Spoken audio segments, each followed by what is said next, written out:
Magandang araw po sa inyong lahat. Sabay-sabay po nating pakinggan ang kwento ng isang matapang na mandirigma na nakikipaglaban sa mga aswang na si Logan. Matapos ang mahabang kapayapaan sa baryo ni Logan, ay naganap ang isang matinding pagsalakay ng mga aswang na pinamumunuan ni Draco. Tumakas siya sa kanilang baryo kasama si Pablo at Lolo Matias. Pansamantala silang nagtago sa kagubatan upang magpalakas at ihanda ang kanilang sarili sa pagpapalaya sa kanilang baryo mula sa malupit na si Draco. Ngunit magiging matagumpay nga ba si Logan sa kanilang misyon kung hindi nila kayang magkaisa ni Pablo? At anong sikreto ng gubat ang matutuklasan ni Logan na siyang magiging susi para sa kanilang tagumpay? Ngunit bago po ang lahat, mga idol, huwag po nating kalimutang mag-subscribe at i-hit ang notification bell sa aking YouTube channel na The Voice Addict at Apong Isaak para sa mas marami pang makapigil hiningang kwentong aswang at katatakutan mula sa mundo ng kababalaghan. Umpisahan na po natin ang kwento.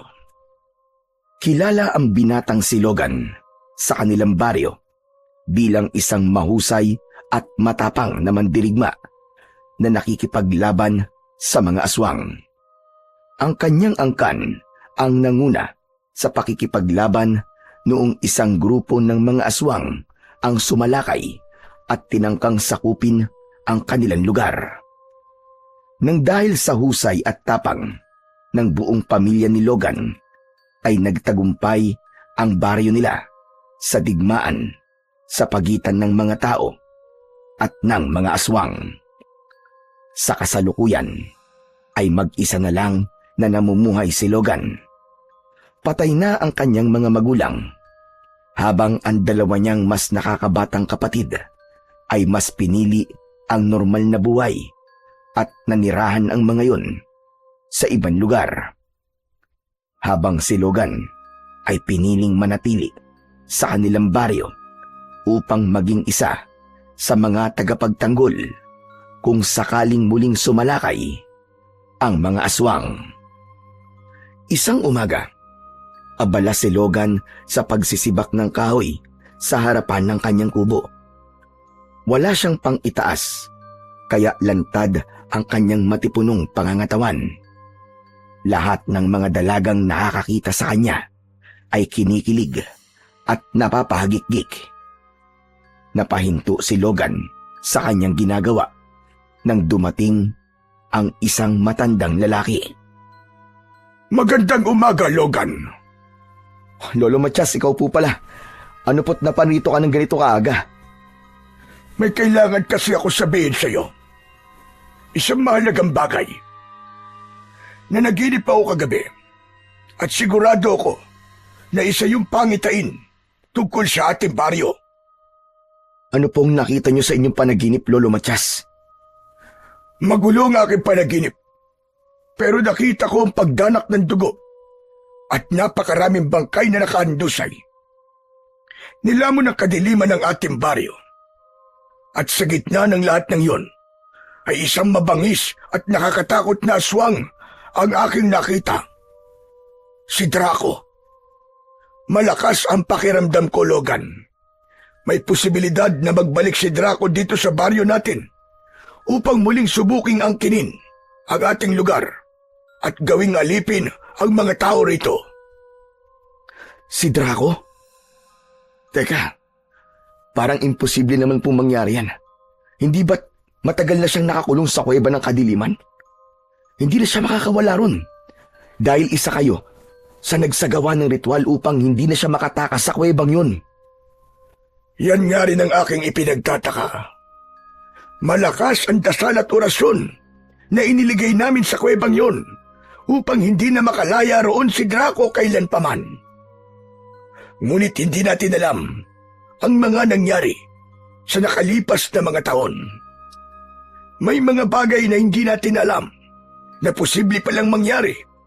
Kaya naisip ko na kailangan nating makasiguro na naroon pa rin si Draco sa kuweba ng kadiliman. Kung ganon, magtutungo po tayo sa kuweba ng kadiliman. Tama po ba ako? Ganun na nga, Logan. Kailangan natin yung gawin upang mawala na ang aking pangamba kapag nasiguro kong nakakulong pa rin doon si Draco. Sige po, Lolo Matias. Sasamahan ko po kayo. Maraming salamat. Talagang hindi ako nagkamali sa paglapit sa iyo tungkol sa bagay na ito. Kilala niyo naman po ako, Lolo Matias. Basta para ho sa kapakanan at kaligtasan ng ating baryo, ay handa akong tumulong palagi. Kung ganun kailan niyo po pala balak magpunta sa kuweba ng kadiliman? Ngayon na sana, Logan. Hindi ko na kasi kayang magpalipas pa ng isang gabi para makuha ang kasagutan na gusto kong malaman. Sige wala akong problema. Sandali lang magsasarado lang po ako ng bahay ko.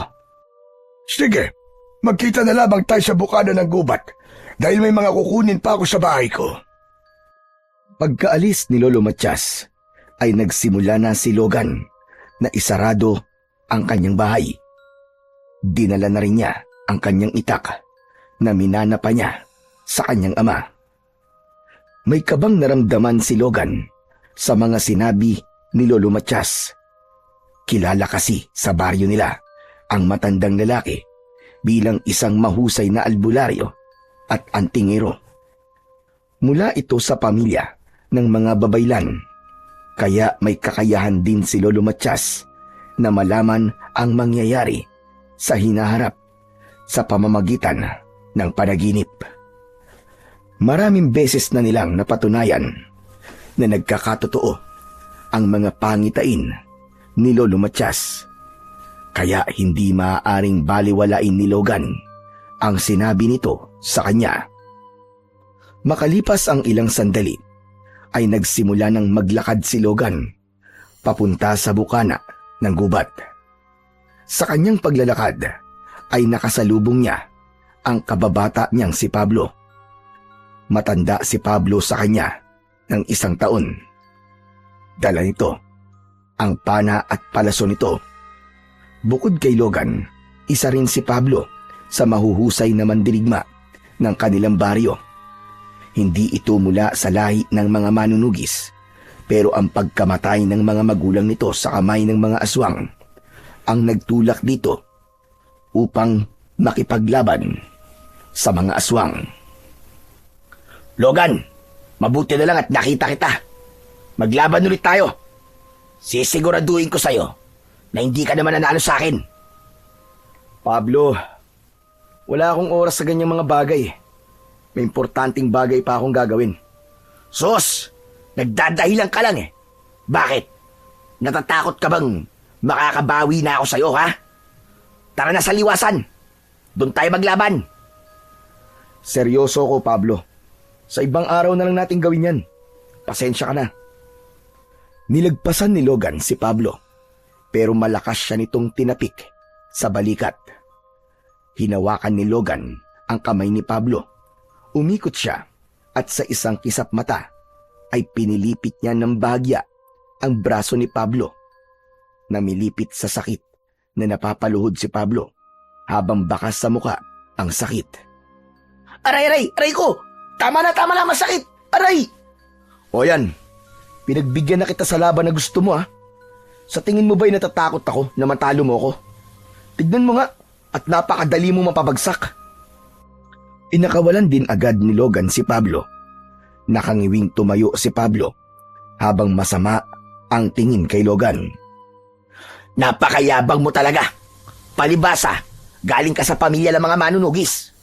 Bata ka pa lang ay sinanay ka na sa pakikipaglaban. Bakit? Kasalanan ko ba na galing ako sa ganung uri ng pamilya? Ako ba ang pumili sa kanila? Alam mo, Pablo, kailangan ko na talagang umalis. Pasensya na. Ano ba kasi ang importanteng gagawin mo, ha? Saka ko nasasabihin sa'yo. Sige na, aalis na ako. Matapos yun, ay muli nang naglakad si Logan at hindi na niya nilingon pa si Pablo. Bata pa lang ay magkaibigan na sina Logan at Pablo. Nang magbinata sila ay doon na nagsimula ang tila lihim na paligsahan nila sa lahat ng bagay. Nagsimula yon noong nanligaw sila sa iisang babae at si Logan ang sinagot ng babaeng yon. Doon na nag-umpisa ang inis ni Pablo kay Logan. Ramdam ni Logan na nais ni Pablo na higitan siya sa lahat ng bagay, lalo na nang magdesisyon si Pablo na maging isang mandirigma. Palagi siya nitong hinahamon sa isang laban upang subukang talunin siya. Pero sa lahat naman ng pagkakataon ay palaging nananalo si Logan. Ganun pa man, hindi nakikipagpaligsahan si Logan kay Pablo dahil para sa kanya ay walang mas nakakahigit sa isa sa kanilang dalawa. May kanya-kanya silang husay at galing, kaya wala dapat pagalingan na namamagitan sa kanilang dalawa. Naunang nakarating si Logan sa bukana ng gubat. Maya-maya pa ay dumating na rin si Lolo Matias na may bit-bit na bayong. Kanina ka pa ba rito? Hindi naman po, Lolo Matias.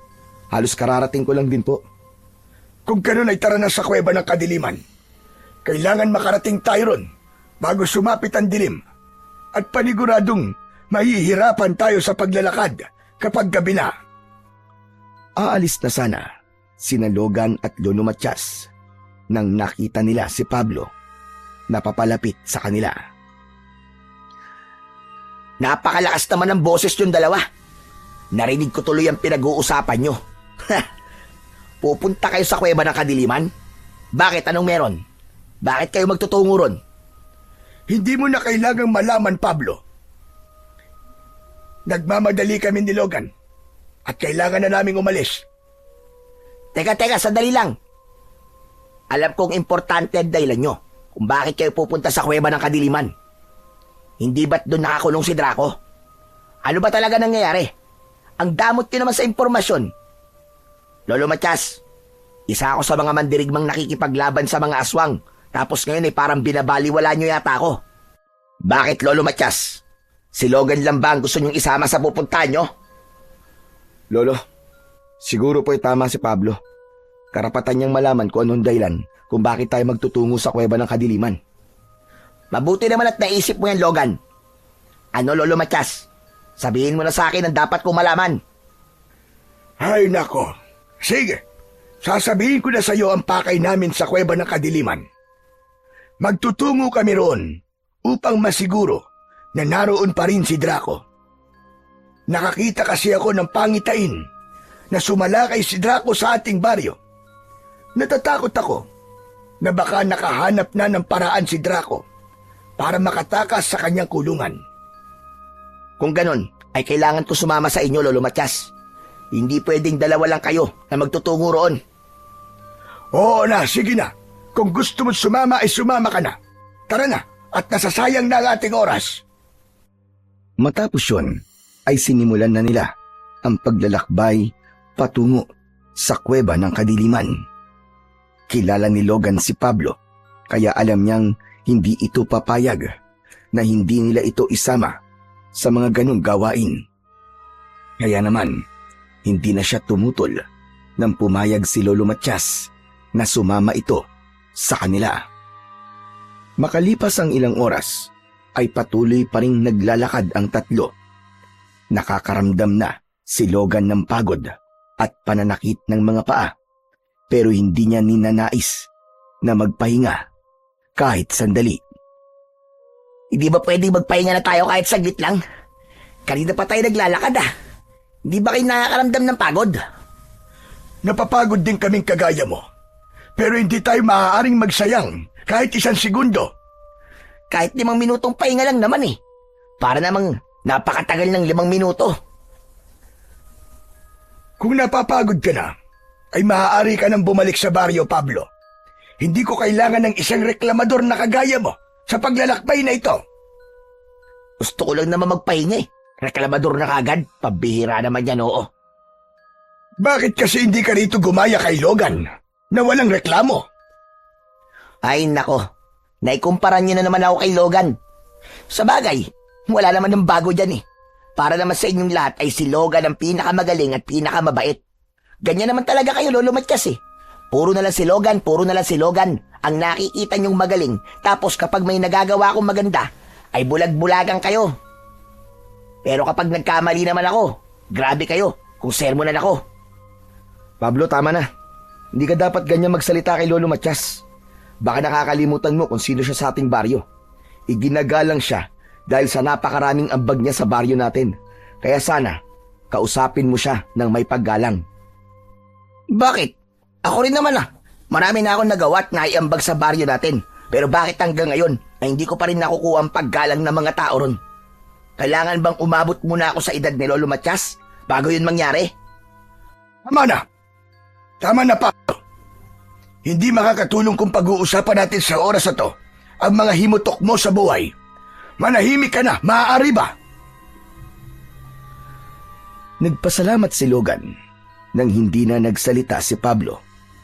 Pero ramdam niya ang inis nito dahil sa naging takbo ng kanilang pag-uusap. Para kay Logan ay mali nang iniisip si Pablo na hindi ito iginagalang sa baryo nila. Alam niyang maraming tao ang humahanga rito dahil sa pagiging mandirigma nito.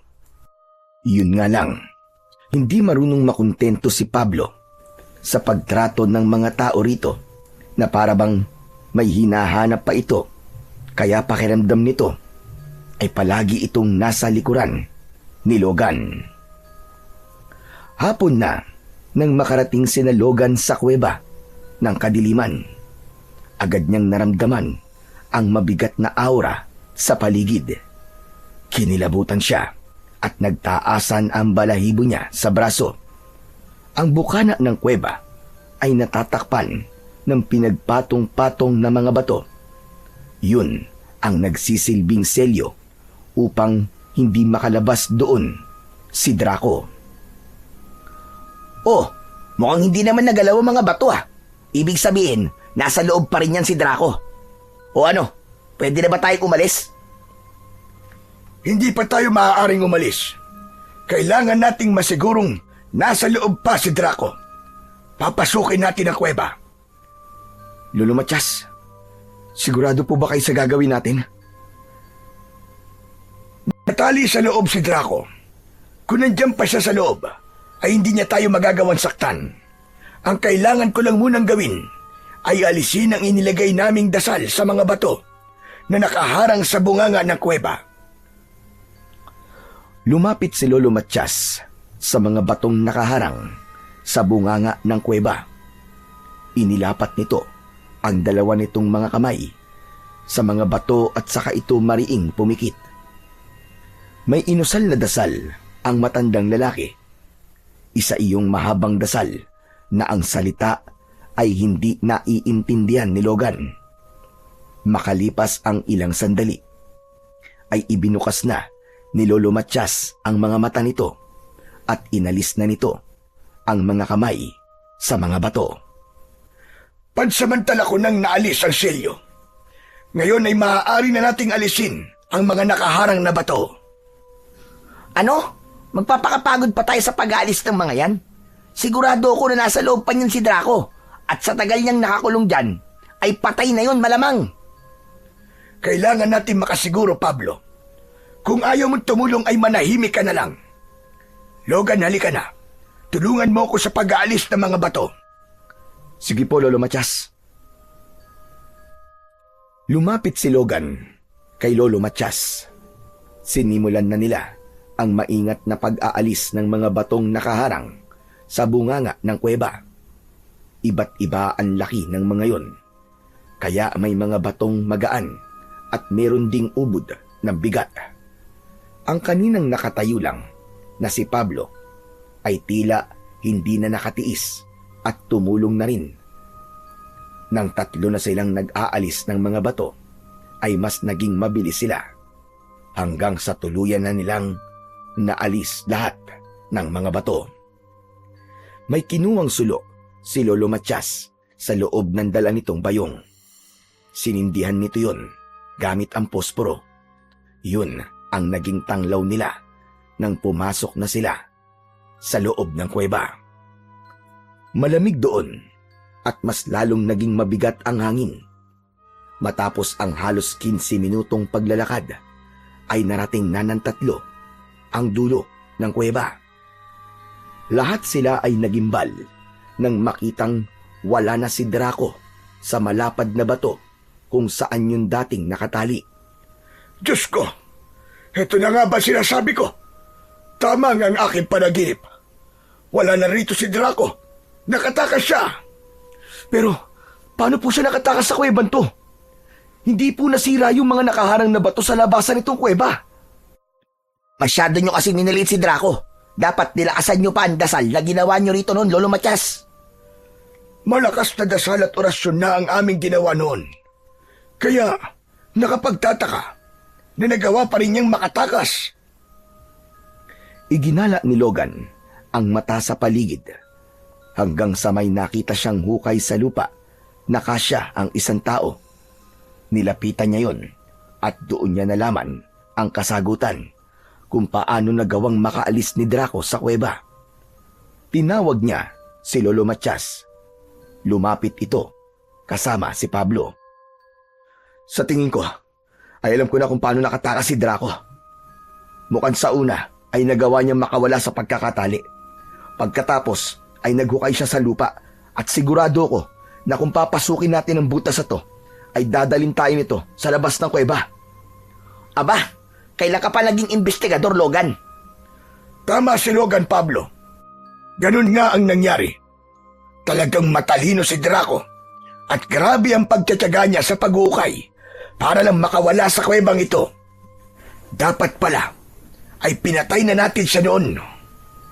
Ang kinakatakot ko po ay baka matagal nang nakawala rito si Draco. Kung matagal na kasi, malamang ay naipon na niya ang kanyang mga alagad na aswang.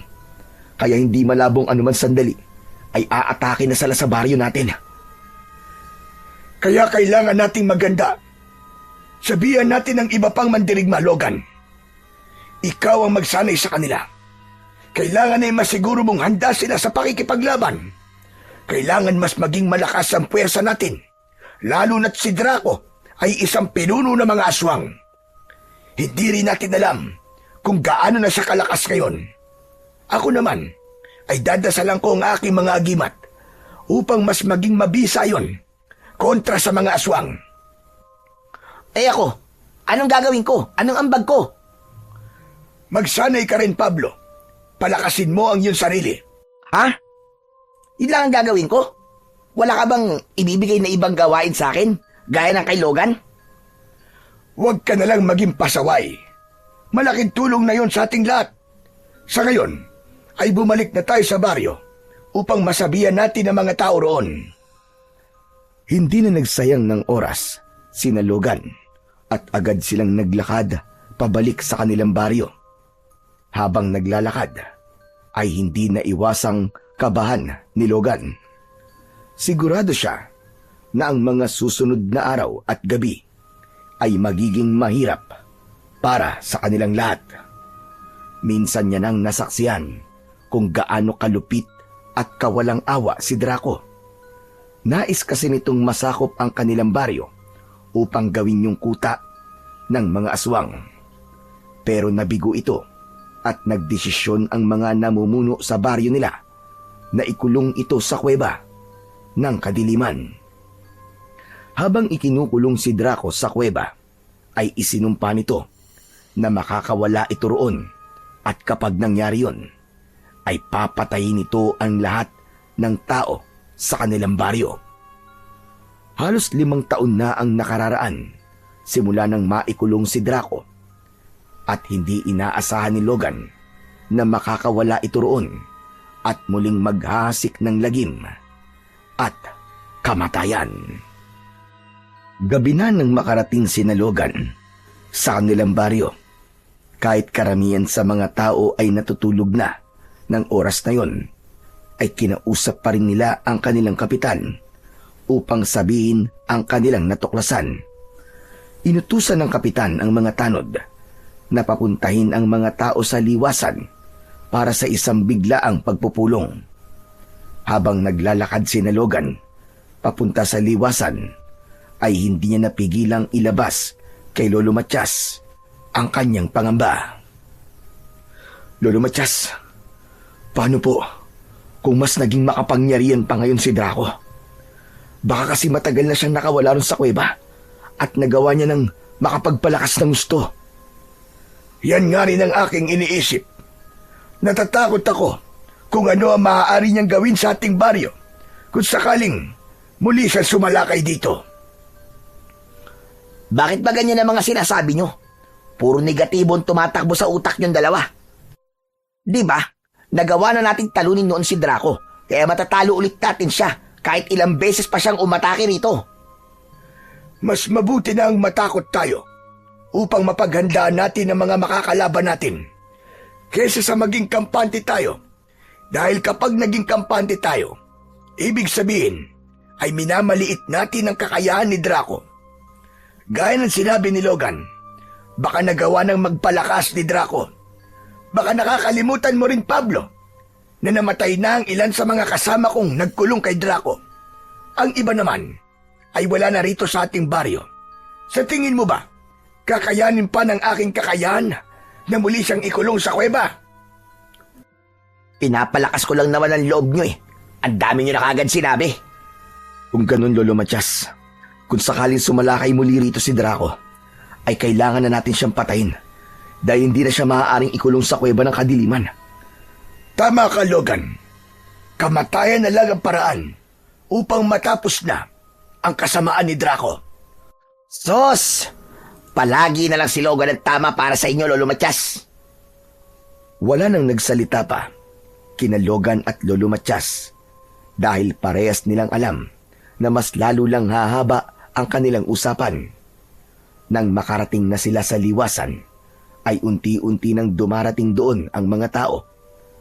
Lahat ay may pagtataka sa muka dahil sa biglaang pagpupulong. Tumayo sina Logan at Pablo sa harapan, habang si Lolo Matias ay tumayo naman sa unahan. Katabi nito ang kapitan ng kanilang baryo. Maya-maya pa ay nagsimula ng magsalita si Lolo Matias. Pasensya na ako na abala ng bigla ang pagpupulong na to, ang inyong pamamahinga. Ngunit ang aking sasabihin ay hindi na maaaring ipagpabukas pa. Hindi na ako magpapaligoy-ligoy pa, mga kasama. May nagbabantang panganib sa ating baryo. Natuklasan namin ni Pablo at Logan na nakatakas si Draco sa kuweba ng kadiliman. Hindi namin alam kung matagal na ba siyang wala roon. Pero isa lang ang ibig sabihin nito. Magbabalik siya rito sa baryo natin, gaya ng banta niya noong ikinulong namin siya. Umugong ang bulong-bulungan ng mga tao. Naramdaman ni Logan ang takot ng bawat isa. Kaya hinihimok ko ang mga mandirigma ng ating baryo na maganda at magsanay sa ilalim ni Logan. Kailangan ay maging mas biyasa kayo sa pakikipaglaban dahil hindi natin alam kung gaano nakalakas ngayon si Draco. Ang mga nais umalis ay hindi natin pipigilan. Ngunit ang mga pipiliing manatili ay dapat na maging mas maingat. Huwag niyo rin kakalimutan na palaging magdasal sa ating Panginoon. Ang Panginoong Diyos na lamang ang magiging sandigan natin sa mangyayari sa ating baryo. Matapos magsalita ni Lolo Matias, ay pinauwi na ng kapitan ang mga tao sa kani-kanilang mga bahay. Malungkot na pinagmasdan ni Logan ang mga taong naglalakad palayo dahil lahat ay takot at nangangamba. Kinabukasan ay sinimulan na ni Logan ang pangunguna sa pagsasanay sa mga mandirigma sa kanilang baryo. Siniguro niya na magiging mas mahusay ang mga yon sa paggamit ng mga sandata. Buong maghapon na ganun ang ginawa ni Logan. Habang papalubog na ang araw, ay nagtungo siya sa sementeryo upang dalawin ang puntod ng kanyang mga magulang. Tumayo siya sa harapan ng libingan ng kanyang ama at ina. Nanay, tatay, nandito po ako para humingi po ng gabay sa inyo sa paparating na dilubyo sa ating baryo. Nangangako po ako na gagawin ko ang lahat para ipagtanggol ang baryong minsan nyo rin pinutrektahan laban sa mga aswang. Pero sana ay kasama ko pa kayo ngayon dito. Dahil sigurado na mas magiging madali ang laban na to kung nasa tabi ko kayong dalawa. Hindi nagtagal ay nagdesisyon na si Logan na umalis. Pagtalikod niya ay natigilan siya nang makita si Pablo na may dalang bulaklak. Naglakad si Pablo papunta sa libingan ng mga magulang nito at inilagay nito roon ang bulaklak. Pinagmasdan ni Logan si Pablo hanggang sa napansin niya na umiiyak yun. Hinayaan lang niya si Pablo. May awang humaplos sa puso ni Logan para sa kaibigan. Alam niya na kahit matapang ang ipinakikita nitong panlabas, sa loob naman ito ay naroon ang labis na lungkot dahil sa pagkamatay ng mga magulang nito. Alam niya, yun ay dahil gaya ni Pablo ay namatayan din siya ng mga magulang. Biglang napatingin si Pablo kay Logan. Nagmamadaling pinunasan ni Pablo ang luha nito at inayos nito ang sarili. Doon na nagdesisyon si Logan na lapitan si Pablo. Anong ginagawa mo rito? Sinusundan mo ba ako? Para sa iyong kaalaman, Pablo, nauna ako magpunta sa iyo rito. Kaya imposibleng sinundan kita. Ano? Hindi ako umiiyak ha. Napuwing lang ako. Humangin kasi ng malakas tapos may pumasok na kung ano sa mata ko. Wala naman ako sinabing umiiyak ka. Saka Pablo, huwag mong ikahiya ang pag-iyak mo. Hindi yan kabawasan sa pagkalalaki mo. Alam ko ang pakiramdam ng nawalan ng magulang dahil parehas natin pinagdaanan yon. Aaminin ko, hanggang ngayon, nasasaktan at umiiyak pa rin ako. Hindi ka ba marunong makaintindi? Sinabi lang hindi ako umiiyak eh. O sige, kung di ka umiiyak, hindi na. Sinasabi ko lang naman na walang masama sa pag-iyak. Sige na, mauna na ako sa'yo. Mag-iingat ka sa pag-uwi mo. Teka, sandali lang. O bakit? Logan, gaano ka kasigurado na matatalo at mapapatay natin si Draco sa sandaling sumalakay siya muli? Sa totoo lang, hindi ko alam, Pablo. Ang sabi nga ni Lolo Matias, hindi tayo maaaring maging kampante sa pagkakataon na to.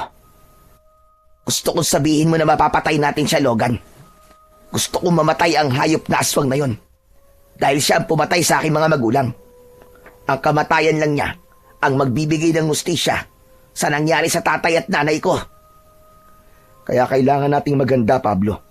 At sa pagkakataong to, ay wag na nating maliitin si Draco. Huwag kang mag-alala. Dahil nasa panig tayo ng kabutihan. Nasa panig natin ang Panginoong Diyos. Kaya siguradong magwawagi tayo. Marahang tinapik ni Logan sa balikat si Pablo bago niya ito iniwanan sa sementeryo. Nang sandaling yun, ay hindi napigilan ni Logan na manghinayang sa pagkakaibigan nila ni Pablo. Bagamat nag-uusap pa sila, alam niya na merong pader na tila nasa pagitan nilang dalawa. Kaya naman, sa tuwing nagdadasal siya, ay hindi niya kinakalimutan na hilingin sa Diyos na sana ay bumalik ang dating pagkakaibigan na meron sila ni Pablo. Lumipas ang ilang gabi na walang pag-atake ng mga aswang ang nangyari. Ganun pa man, hindi pa rin naging kampante si Logan. May kung anong pakiramdam siya na anumang sandali ay bigla na lamang aatake si Draco at ang mga alagad nitong aswang.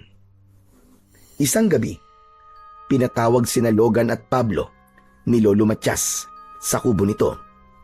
Habang nakaupo sa loob ng bahay ng matanda, ay nagsimula na silang mag-usap. Kayong dalawa ang pinatawag ko rito. Dahil alam nating lahat na kayong dalawa ang pinakamalakas at mahusay na mandirigma dito sa baryo natin. Buti naman at hindi lang si Logan ang magaling para sa inyo. Salamat at sa wakas ay isinama nyo na ako. Maaari bang huwag ka munang magmaasim ngayon, Pablo? Hindi ngayon ang oras para sa mga bagay na yan. Ano po bang dahilan at ipinatawag niyo po kami rito, Lolo Matias? Muli ko na panaginipan ang pagsalakay ni Draco sa baryo natin. Malakas ang pakiramdam ko na yun ay isang pahiwatig na nalalapit ng mangyari ang bagay na kinatatakutan nating lahat. Kaya dapat ay mas paigtingin natin ang ating paghahanda. Huwag ko kayo mag-alala, Lolo Matias, dahil patuloy pa rin ako sa pagsasanay sa mga mandirigma. Sa tingin ko naman ay mas lalo silang nagiging mahusay. Kinakabahan talaga ako. Hindi ko alam kung bakit pakiramdam ko ay magwawagi si Draco laban sa atin. Patuloy lang po tayo magdasal, Lolo Matias. Sigurado po ko na hindi tayo pababayaan ng ating Panginoong Diyos. Biglang natigilan si Logan nang may kakaiba siyang naramdaman sa paligid. Naging mabigat ang hangin at may naamoy siya na parang nabubulok na karne. Ang mga yon ay isang malinaw na senyales na may aswang sa malapit. Ngunit bago pa man mabigyan ni Logan ng babala sina Pablo at Lolo Matias, ay biglang nagiba ang pinto ng kubo at mula roon ay pumasok ang dalawang aswang. Mabuti na lang at naging mabilis ang pagkilos ni Pablo. Pinala nito ang mga aswang sa noo at agad na ikinasawi ng mga yon. Nanlaki ang mga mata ni Lolo Matias habang nakatingin sa bangkay ng mga aswang. Kumpirmado na! Nandito na sila! Nandito na si Draco! Ayos! Salamat naman at may aksyon na ulit. Ang tagal ko rin hindi nagamit ang aking palaso at pana sa pagpatay sa mga pesting aswang na yan. Pupunta lang ako sa aking kubo para kunin ang itak ko. Magkita-kita na lang tayo sa labas. Nagmamadaling lumabas si Logan at nagimbal siya sa dami ng mga aswang na nasa kanilang baryo. Hindi niya inakala na habang nag-uusap sila sa kubo ni Lolo Matias ay may mga aswang na pala sa labas. Tumakbo si Logan papunta sa kanyang kubo. Kinuha niya ang kanyang itak at saka siya lumabas upang simulan ang pakikipaglaban sa mga aswang. Isang aswang ang agad na sumunggab kay Logan, ngunit agad niya yung sinaksak gamit ang itak na dumiretso at tumagos sa puso nito. Lumapit pa ang dalawang aswang sa kanya at sabay na umatake. Sinalubong niya ang mga aswang at sa bilis ng galaw niya ay matagumpay niyang nagilitan ang mga yon sa leeg. Habang patuloy ang pakikipaglaban ni Logan, ay dinig niya ang sigawan at iyakan ng mga tao. Nakita niya rin si Pablo na nakikipaglaban sa mga aswang gamit ang pana nito. Samantala, si Lolo Matias ay buong tapang na hinarap ang mga aswang gamit ang isang itak. Nagkaroon ng pagkakataon si Logan na lapitan si Lolo Matias. Lolo Matias, parang hindi po sila nauubos. Parami sila ng parami. Mukhang mas marami ng alagad ngayon si Draco. Pero kailangan natin makita si Draco. Kapag napatay natin siya, sigurado ako na mawawala ng lakas ang loob ang mga alagad niya. Hindi ko pa po siya nakikita. Muling naghiwa-hiwalay sina Logan at Lolo Matias upang ipagpatuloy ang pakikipaglaban. Isang batang babae ang nakita ni Logan na umiiyak sa ilalim ng isang puno. Lalapitan niya sana yon, pero isang aswang ang biglang sumunggab sa kanya. Bumagsak siya sa lupa at bago pa siya makabangon ay isang aswang ang pumaibabaw sa kanya at kinagat siya sa balikat. May 2 aswang pa ang dumating at kinagat siya ng mga yon sa iba't ibang parte ng kanyang katawan. Malakas na napasigaw si Logan dahil sa labis na sakit. Ang buong akala ni Logan ay katapusan niya na, pero may mga palaso na tumusok sa ulo ng mga aswang na umaatake sa kanya. Sabay-sabay na bumagsak ang mga aswang. Agad na kinuha ni Logan ng itak na nabitiwan niya. Biglang dumating si Pablo at inilahad nito ang isa nitong kamay. Maraming salamat, Pablo. Salamat sa pagliligtas mo sa buhay ko. Akala ko pababayaan mo na ako eh. Mamaya ka na magdrama. Tumayo ka na dyan. Tinanggap ni Logan ang kamay ni Pablo. Hinila siya nito. Muling napasigaw si Logan dahil sa sobrang sakit ng mga sugat niya sa kanyang katawan.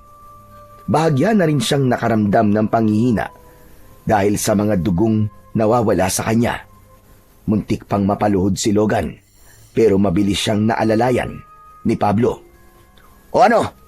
Kaya mo pa bang makipaglaban? Kailangan kong kayanin. Tayo na lang ang inaasahan ng mga tao. Hindi. Hindi mo na kayang lumaban. Napakarami mo ng sugat at marami ng dugong nawawala sa'yo. Halika na. Kailangan mailayo kita rito. Huwag mo kong ilalayo, Pablo. Makikipaglaban pa ako. Bitiwan mo ako. Huwag ka nang matigas ang ulo. Baka pag pinilit mo pa makipaglaban, ay makasama mo na ang mga magulang mo sa kabilang buhay. Wala nang nagawa si Logan. Nang isampa siya ni Pablo sa likod nito, mabilis itong tumakbo palayo sa labanan hanggang sa narinig nila ang pagtawag ni Lolo Matias sa kanilang likuran. Sandaling huminto si Pablo at nang makalapit si Lolo Matias sa kanila, ay may mga sugat din ito. Anong nangyari kay Logan? Hindi niyo po ba nakikita? Sugatan siya. Pinagtulungan siya ng 3 aswang. Ibaba mo ako, Pablo. Ibaba mo ako. Kailangan ko pa makipaglaban. Kailangan ako ng mga tao sa baryo natin. Ang tigas talaga ng ulo mo. Sa tingin mo ba'y makakalaban ka pa sa kondisyon mo ngayon? Hindi mo na nga kayang makatayo na mag-isa eh. Magtago na muna tayo sa ngayon. Hindi pwedeng isa sa atin ang mamamatay dahil mas lalong mawawala ng pag-asa ang mga tao rito. Tara na, sumunod kayo sa akin. Nauna si Lolo Matias, kina Logan at Pablo. Sinundan ito ni Pablo hanggang sa makalayo na sila sa pinangyayarian ng laban. Nagtago sila sa likod ng isang malaking bato. Inihiga ni Pablo si Logan sa lupa. Mula roon ay dinig pa rin nila ang sigawan ng mga tao. Lolo Matias, ang mga tao, kailangan nila ng tulong natin. Bago mo tulungan ng ibang tao, ay kailangan mo munang tulungan ang sarili mo, Logan. Hindi mo na kaya makipaglaban. At kung ipipilit mo ang gusto mo, sigurado ko na mapapatay ka ng mga aswang. Nang halos hindi na maigalaw ni Logan ang kanyang katawan, ay napagtanto niya na hindi na talaga niya kayang makipaglaban sa kalagayan niya. Pakiramdam niya ay dinudurog ang puso niya ng sandaling yun. Alam niya na marami ng tao ang napatay ng mga aswang at masakit para sa kanya na wala siyang magawa para tulungan o iligtas ang mga yun. Lolo Matias, bakit parang mas lumakas sa mga aswang? Hindi ba mga pangkaraniwang aswang lamang sila? Sa palagay ko, ay nakakonekta ang lakas ng mga aswang kay Draco. Kumbaga, iisa na sila ngayon. Hindi ko alam kung paano yun nagawa ni Draco, pero yun lamang ang makakapagpaliwanag kung bakit mas lumakas ang mga alagad ni Draco. Kung ganun, kailangan nating mapatay si Draco at tapos na ang problema natin. Kaya lang, hindi ko pa rin nakikita si Draco. Ang bihira. Nasaan ba ang hayop na yon at ayaw pan lumabas? Matapos yung sabihin ni Pablo, ay biglang tumahimik ang paligid. Pilit na tumingin si Logan sa pinanggagalingan nila. Nakita niya ang pagdating ng isang aswang na matangkad at may malaking katawan. Hindi siya maaaring magkamali. Si Draco ang aswang na yon. Si Draco, dumating na siya. Ano, sugurin ko na ba siya? Hindi siya sasantuin ng palaso ko. Huwag mo na, Pablo. Parang pagpapakamatay ang gagawin mo na yan. Hindi pa natin siya kaya. Lalo na't sugatan si Logan. Maya-maya ay narinig nila ang nakakatakot at malaking boses ni Draco. Sa wakas, nangyari na ang matagal kong inakasama. Napabagsak ko na ang baryong ito. Kayong mga tao, simula ngayon ay ako na ang ituturing niyong Panginoon. Kaya lumahod kayong lahat at magbigay-pugay kayo sa akin. Sa takot ng mga tao, ay napilitang lumuhod ang mga yon sa harapan ni Draco. Ganyan nga. Sambahin niyo ko dahil simula sa gabing ito ay nakasalalay na sa akin ang inyong mga buhay. Lahat na susuway sa akin ay kamatayan ang kaparusahan. Simula ngayon ay mga alipin ko na kayong lahat. Ngunit nasaan na si Logan at ang matandang si Matias? Bakit hindi ko sila nakikita? Logan! Matias! Nasaan na kayo? Bakit hindi kayo magpakita sa akin? Bakit hindi ako nabanggit ng mukong na yun? Hindi ba niya ako kilala? Isa ako sa nakipaglaban sa kanya noon. Umalis na tayo rito. Bago pa tayo makita ni Draco, hindi pa natin siya kayang harapin sa sandaling ito. Lalo na sa kalagayan ni Logan. Sa ngayon, ay tatakas muna tayo at magpapalakas. O kaya, ay maghanap tayo ng paraan para matalo si Draco. Pablo, buhatin mo na si Logan. Sa gubat tayo magtatago. Hindi na pumalag si Logan nang buhatin siya ni Pablo. Tahimik at nagmamadali silang lumayo. Tinaak nila ang daan papunta sa gubat. Nais mang makipaglaban ni Logan kay Draco, pero napagtanto niya na tama sina Pablo at Lolo Matias. Silang tatlo na lang ang pag-asa ng kanilang baryo upang makalaya ito mula kay Draco at hindi pwedeng may mangyaring masama sa kahit isa sa kanila. Matapos ang ilang oras na paglalakad, ay huminto sila at ibinaba na siya ni Pablo sa tabi ng isang puno. Ramdam pa rin niya ang labis na panghihina. Ano nang gagawin natin ngayon, Lolo Matias? Kailangan muna nating magpalakas. Lalong-lalo ka na, Logan.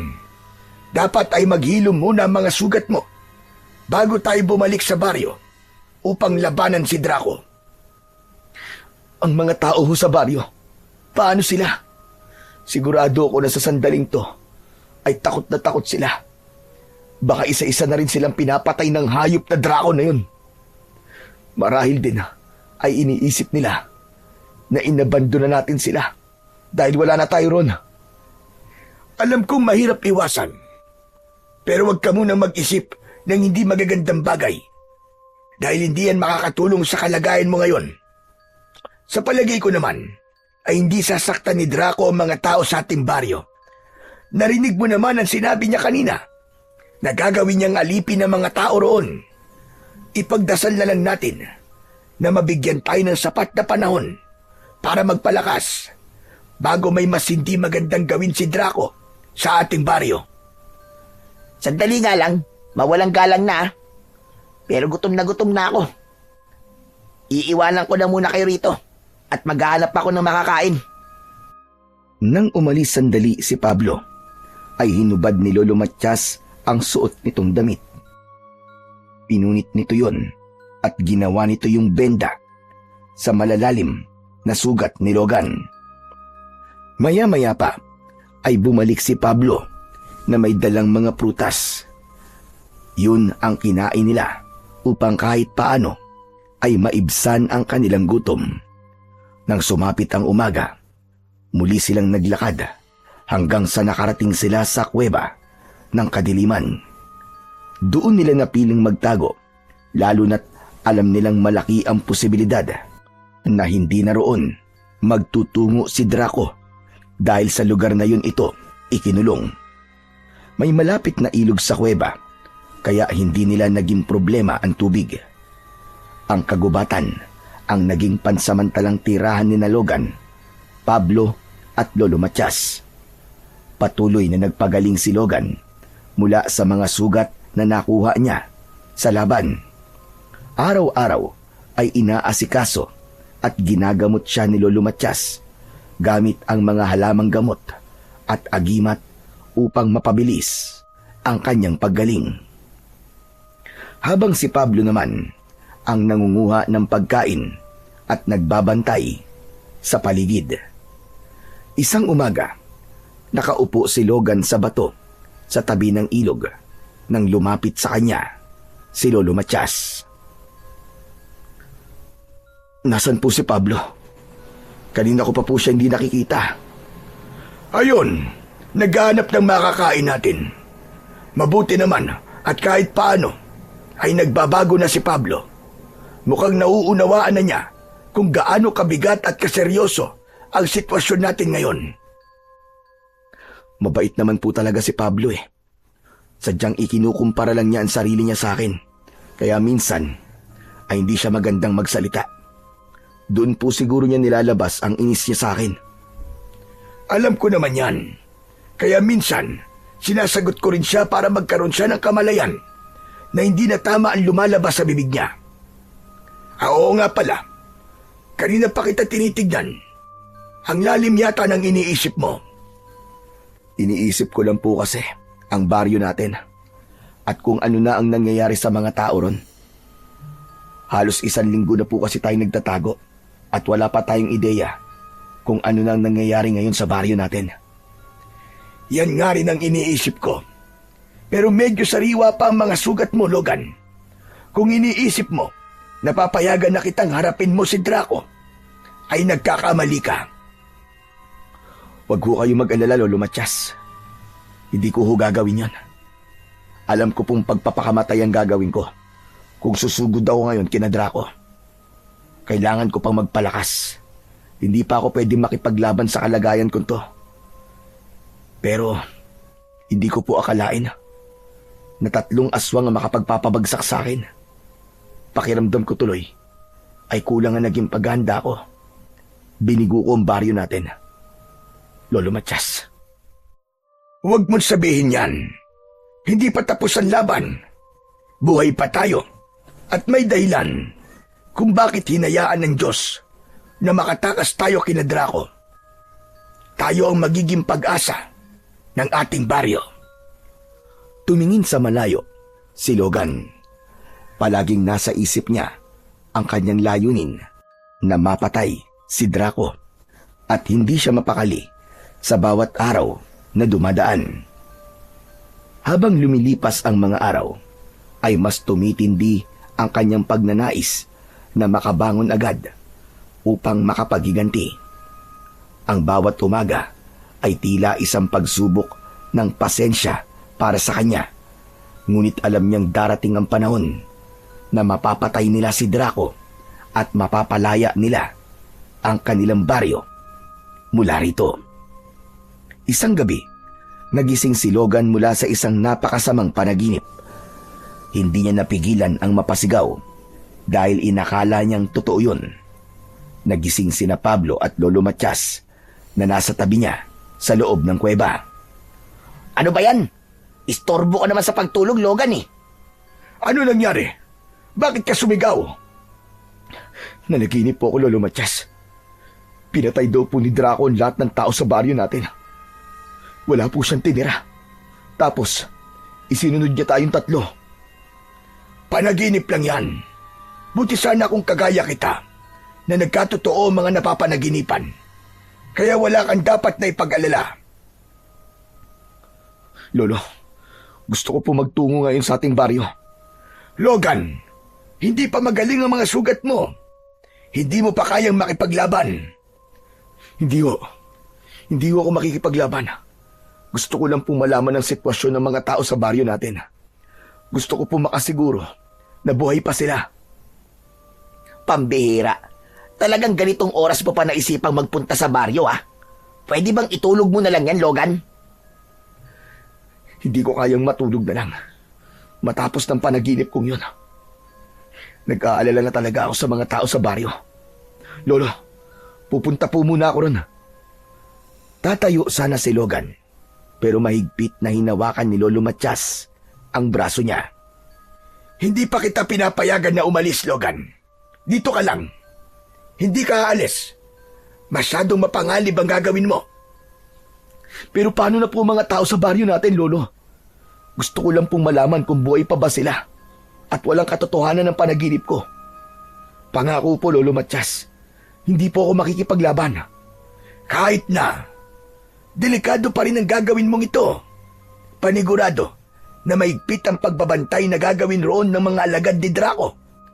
Pero kung gusto mo talagang magtungo sa baryo para alamin ang lagay ng mga tao ron, ay bukas ng umaga tayo doon magtutungo. Tayo? Ibig sabihin kasama ako? Pwede ba namang hindi? Maaari naman kaming dalawa lang ni Logan ang umalis kung ayaw mong sumama sa amin. Ay, Diyos ko.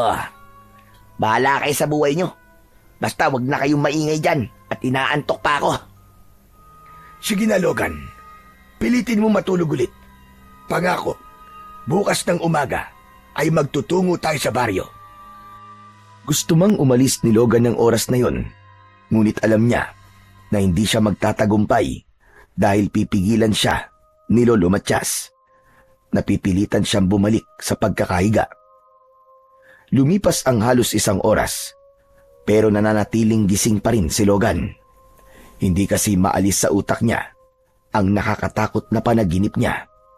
Pakiramdam niya ay kailangan na talaga nilang kumilos bago pa mahuli ang lahat. Pagsikat ng araw kinabukasan, ay lumabas na ng kuweba si Logan. Agad niyang kinuha ang kanyang itak at nag-ensayo siya sa pakikipaglaban. Siniguro niya na kahit nagpapalakas siya, ay hindi pa rin mawawala ang kaalaman niya pagdating sa pakikipaglaban sa mga aswang. Aba, ang aga mo naman yatang mag-ensayo, Logan.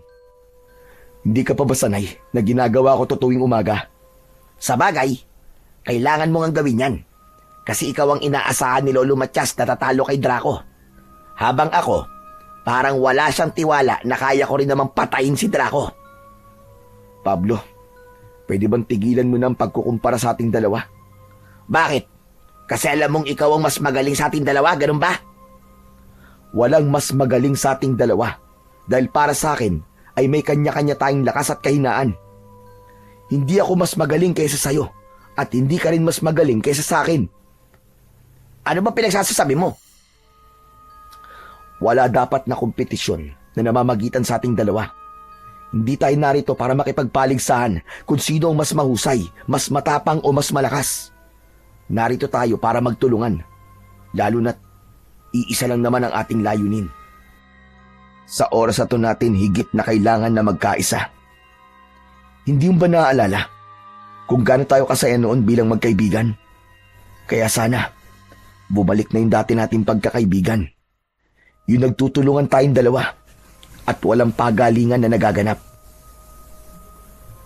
Tila umurong ang dila ni Pablo sa mga sinabi ni Logan. Kapansin-pansin din ang pamumuo ng luha sa gilid ng mga mata nito. Dahil doon ay nalaman ni Logan na may tinamaan siya sa puso ni Pablo dahil sa mga salitang lumabas sa kanyang bibig. Nang lumapit sa kanila si Lolo Matias, ay tumalikod sandali si Pablo upang punasan ang luha na nagbabadyang malaglag mula sa mga mata nito. Baka naman nagtatalo na naman kayong dalawa. Magpaawat kayo at napakaaga pa. Hindi po, Lolo Matias. Nag-uusap lang po kami ni Pablo. Ganun ba? Oo nga pala, Logan. Handa ka na bang magtungo tayo sa baryo? Opo, Lolo. Handa na po ako. Kung ganun ay tara na. Pero ipapaalala ko sa'yo na hindi tayo pupunta roon para makipaglaban. Hindi tayo pwedeng makita ng kahit na sino, kahit ng mga taong nakatira roon. Pupunta tayo ron para alamin ang kalagayan ng mga tao. Nagkakaintindihan ba tayo? Opo, Lolo Matias. Mabuti naman. Gusto ko lang makasiguro na hindi ka gagawa ng bagay na ikakapahamak natin. O siya, tara na, para makabalik din kagad tayo. Pablo, total hindi ka sasama sa amin, ay maiwan ka rito. Magbantay ka. Tumango si Pablo. Matapos yun, ay nagsimula ng maglakad sina Logan at Lolo Matias patungo sa kanilang baryo. Habang naglalakad, ay paulit-ulit na nagdadasal si Logan na sana ay hindi totoo ang panaginip niya kagabi at buhay pa rin ang mga tao sa baryo nila. Ngunit hindi pa man sila nakakalayo nang biglang humabol sa kanila si Pablo. Oh, anong ginagawa mo rito? Sasama na lang po ako sa inyo. Paniguradong maiinip lang ako sa kuweba kasi mag-isa lang ako ron eh. Sige, pero huwag kang maingay doon. Kilala ko pa naman yung bunganga mo. Nagpatuloy na ang tatlo sa kanilang paglalakad. Maya-maya ay nasa unahan na ni Logan at Pablo si Lolo Matias. Oo nga pala, Logan. Tungkol dun sa mga sinabi mo sa akin kanina. Oh, anong tungkol sa mga yon? Napagtanto ko kasi na tama ka. Simula nang sinagot ka ng babaeng parehas nating nililigawan, ay inisip ko na karibal kita sa lahat ng bagay. Lalo na, nung naging mandirigma na rin ako. Wala akong ibang gusto kundi ang mahigitan ka. At dahil doon, nakalimutan ko na ang mga pinagsamahan natin bilang magkaibigan. Saka yung sinabi mo na gusto mong ibalik ang dati nating pagkakaibigan. Sa totoo lang, matagal ko nang gustong mangyari yan, kaya lang, palagi ako nauunahan ng pagiging mapagmalaki ko. Iniisip ko na baka huli na ang lahat para maging totoong magkaibigan ulit tayo. Hindi pa huli ang lahat, Pablo. Habang nabubuhay tayo at may kagustuhan tayo na ibalik ang dati, ay mangyayari pa rin ang bagay na yun. Pero ibig man sabihin yan tinatapos mo na ang pakikipagkompetensya sa akin? Oo, gusto ko na maging magkaibigan ulit tayo. Pangako, aalisin ko na ang inggit sa katawan ko. Saka sana, mapatawad mo ko sa mga hindi magagandang bagay na nagawa ko sa'yo, ha? Ano ka ba? Wala ka namang kasalanan sa akin Basta kalimutan na natin ang lahat ng hindi magagandang nangyari. Magsisimula ulit tayong dalawa bilang magkaibigan at kasama si Lolo Matias ay palalayain natin ang ating baryo mula kay Draco at sa mga alagad niya. Ayos! Salamat, Logan, ha? Talagang hindi ka pa rin nagbabago. Napakabait mo pa rin. Pwede ba kitang yakapin? Oo naman. Huwag ka lang halik, ha? Sira ulo. Napatawa ang dalawa. Huminto muna sila sa paglalakad. Nang yakapin ni Pablo si Logan, ay parehas silang naluwa. Labis ang kasiyahan ni Logan dahil alam niyang simula sa oras na yon ay bumalik na ang pagkakaibigan nila ni Pablo na matagal niya nang ipinagdadasal na mangyari. Kung meron mang isang bagay na magandang nangyari sa pagsalakay ni Draco sa kanilang baryo, masasabi niya na yun ay ang muling pagkakabuo ng kanilang pagiging magkaibigan ni Pablo. Ano ba nangyayari dyan? At mukhang nagdadrama na kayong dalawa. Aba, mukhang nagkabati na yata kayo Opo, Lolo. Okay na po kami ni Pablo. Totoo ba, Pablo? Okay na kayo ni Logan? Opo, humingi na rin po ako ng tawad kay Logan. Hindi nyo alam kung gaano ako kasaya sa ginawa niyong dalawa. Ngayon, sigurado na ako na mananalo tayo sa laban natin kay Draco dahil mas magiging matibay na ang ating puwersa. Pero mamaya na kayo mag-usap at kailangan na nating makarating sa baryo. Nang ipagpatuloy ni Logan ang kanilang paglalakad, ay magaan na ang kanyang pakiramdam. Hindi niya kayang ipaliwanag ang kasiyahang kanyang nararamdaman dahil sa wakas ay nagkaayos na rin sila ulit ni Pablo. Matapos ang ilang oras ng paglalakad, ay nakarating na sina Logan sa bukana ng gubat. Nagtago sila sa likod ng isang malaking bato at mula roon ay tanaw nila ang baryo. May mga naglalakad na mga tao na noon lamang nila nakita, kaya sigurado sila na mga aswang ang mga yon na nasaan yung tao dahil umaga pa lang. Nasaan na mga nakatira sa baryo natin?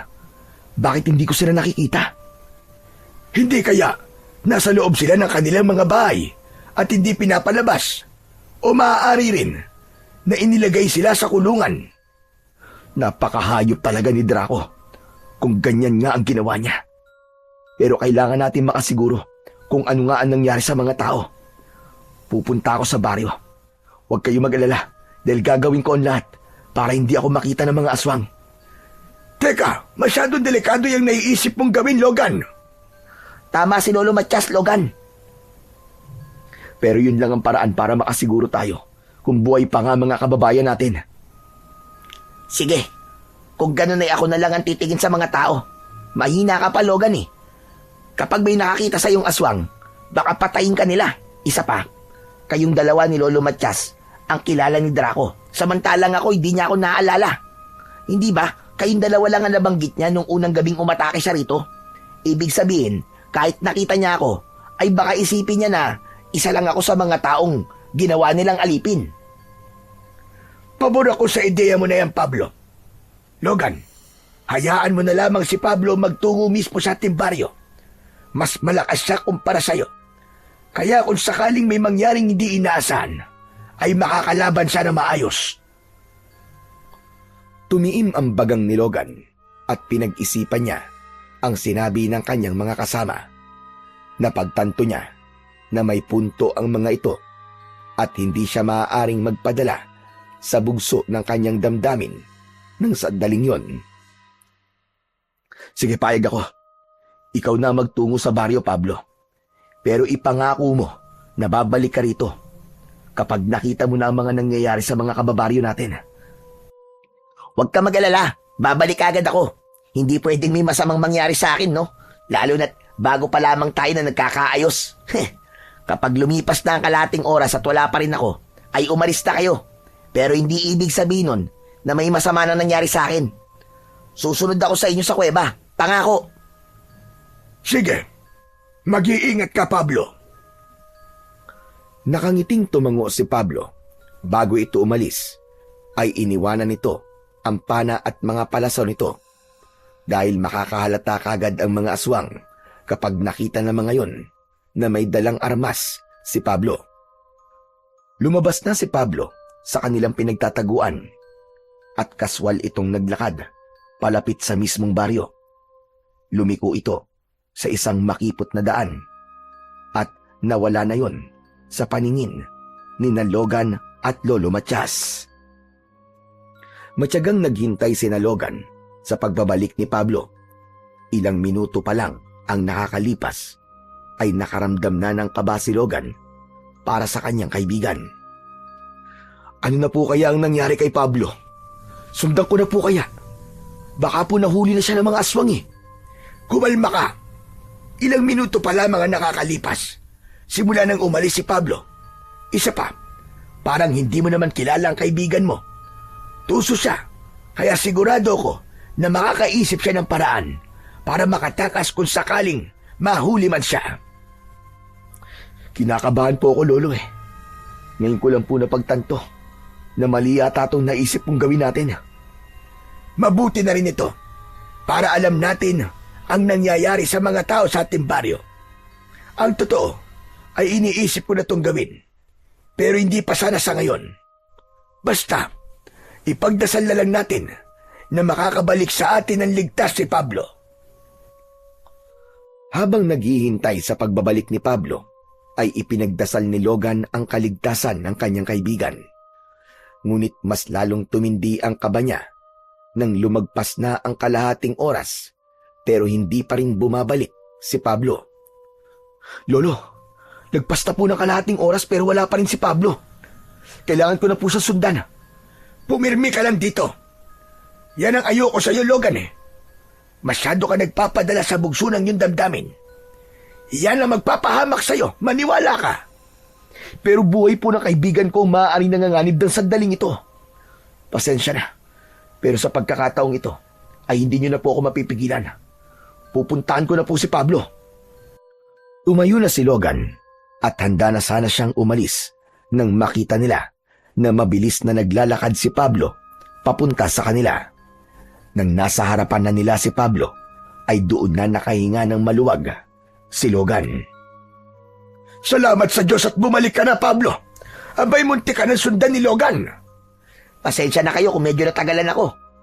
Hindi kasi ako maaaring bumalik kagad dito habang may mga aswang na nakatingin sa akin. Ano nakita mo? Sabihin mo sa amin, kumusta ang mga tao? Maraming nakakulong sa liwasan, pero may ilan na hindi nakakulong at nagsisilbi sa mga aswang at kay Draco. Isang aswang ang nakakita sa akin at sinabi ko na isa ako sa mga tagapagsilbi, kaya hindi siya naghinala sa akin. Mabuti naman kung ganun. Ibig sabihin, ay hindi pala totoo ang aking panaginip. Pero narinig ko na kada gabi daw ay may isang tao na inaalay kay Draco. Gabi-gabi ay isang buhay ang nawawala. Napakahayop talaga ng Draco na yun. Kailangan ko na talaga magpalakas para maaari ko na siyang makaharap. Ang mabuti pa ay sa kuweba na natin ipagpatuloy ang ating pag-uusap. Umalis na tayo bago pa may aswang na makakita sa atin. Sinunod ni Logan at Pablo ang sinabi ni Lolo Matias. Magkasama silang umalis ng tahimik, palayo sa kanilang baryo. Habang naglalakad pabalik sa kuweba, kung saan sila pansamantalang nagtatago, ay mas lalong nag-alab ang puso ni Logan sa labis na puot para kay Draco at sa mga alagad nitong aswang. Masakit para sa kanya na malaman na inaalipin at ginagawang pagkain ni Draco ang mga tao sa kanilang baryo. Kapwa pagod na pagod ang tatlo nang makarating sila sa kuweba. Naupo silang tatlo habang habol ang kanilang paghinga. Pablo, maaari bang kumuha ka ng tubig sa ilog? Saka maghanap ka na rin ng ating makakain. Kailangan nating makabawi ng lakas. Ano? Bakit akong gagawa nun? Pare-parehas lang naman tayong pagod, di ba? Aba, bakit tila nagrereklamo ka na ngayon sa gawain mo na yan? Hindi ba ikaw mismo nagsabi na sa'yo ang toka ng paghahanap ng ating pagkain? Oo nga pala. Pasensya ka na, Lolo Matias. Nakalimutan ko. Bata ka, pero makakalimutin ka na. Sige na, kumilos ka na. Sige po. Aalis po muna ako para maghanap ng pagkain nating tatlo. Nang makaalis na si Pablo, ay malakas na naisuntok ni Logan ang kanyang kamao sa lupa. Doon niya ibinuhos ang galit na kanina pa nais kumawala sa kanya. Naiintindihan ko ang nararamdaman mo, Logan.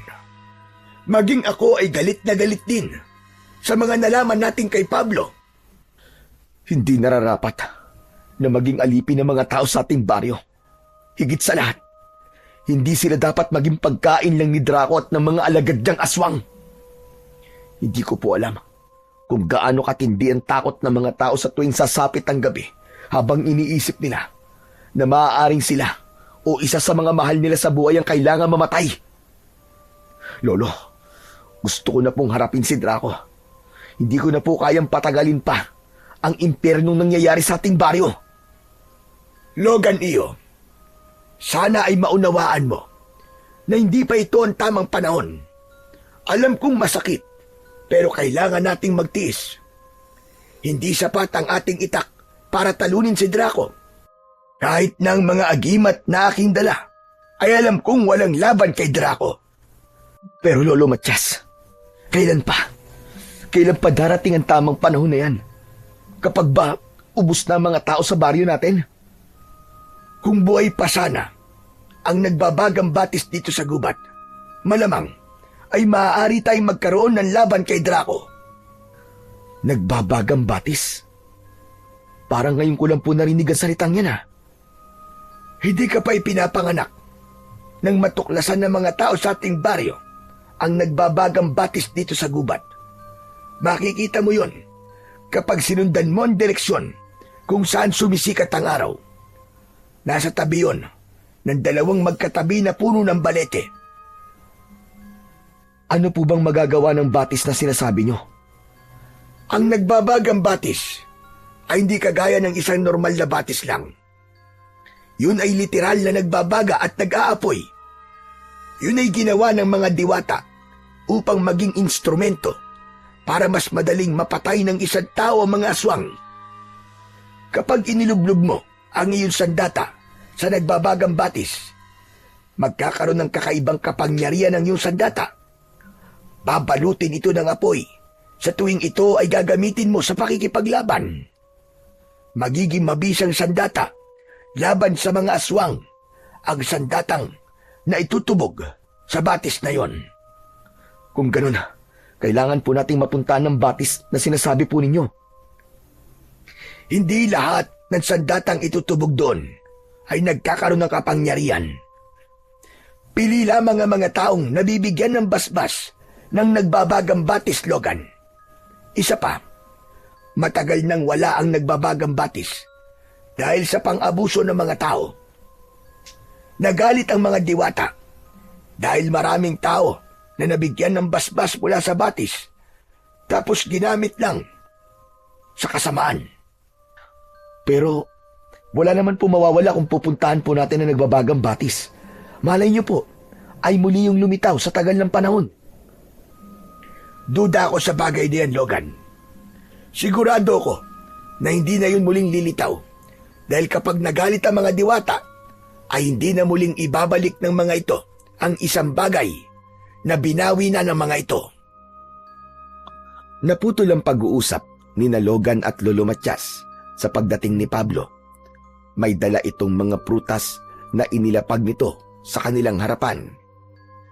Grabe, nakakapagod. Ang hirap maghanap ng pagkain dito sa gubat. Sa susunod, isa naman sa inyo maghanap ha. Hindi yung palaging ako na lamang ang inuutusan yung gumawa niyan.